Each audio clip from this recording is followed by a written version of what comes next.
धर्म में भगवान शिव और माता पार्वती सबसे ज्यादा पूजे जाने वाले देवी देवताओं में से आते हैं।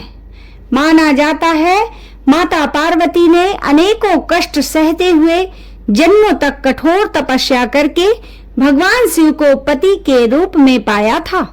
मान्यता के अनुसार अखंड सुहाग और पति की लंबी उम्र के लिए माता पार्वती का व्रत किया जाता है और माता पार्वती के साथ भगवान शिव की पूजा की जाती है। भगवान शिव और माता पार्वती की जोड़ी अगाध प्रेम का प्रतीक और आदर्श जोड़ी मानी जाती है। लेकिन एक बार भगवान शिव माता पार्वती से इतने ज्यादा नाराज हो गए थे कि उन्होंने माता पार्वती को श्राप तक दे दिया था। तो आइए इस वीडियो के माध्यम से जानते हैं क्या है ये पौराणिक कथा। माता पार्वती ने 108 जन्मों की घोर तपस्या के बाद भगवान शिव को पति के रूप में पाया था। मां पार्वती का भगवान शिव के प्रति अगाध प्रेम था। एक आदर्श पत्नी की तरह मां पार्वती भगवान शिव की सभी बातों का पालन करती थी और जो भगवान शिव कुछ बोला करते थे तो उनको पूरे ध्यान से सुनती थी।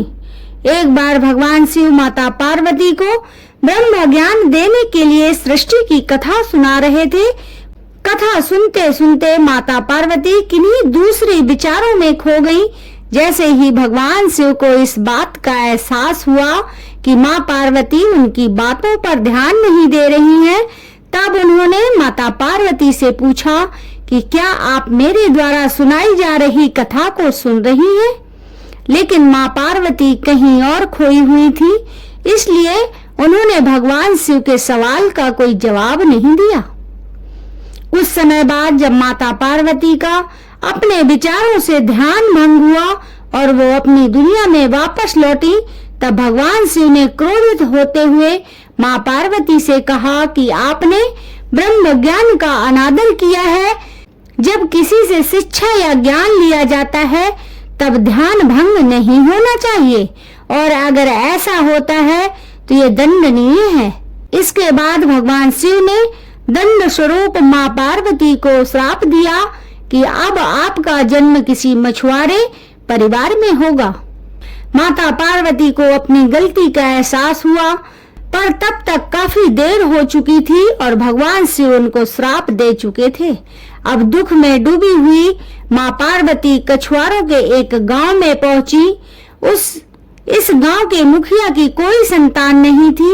एक दिन वो मछली पकड़ने के लिए तालाब जा रहा था, तब उसको रास्ते में एक पेड़ के नीचे एक कन्या बैठी हुई मिली, जो कि वास्तव में कन्या के रूप में मां पार्वती थी।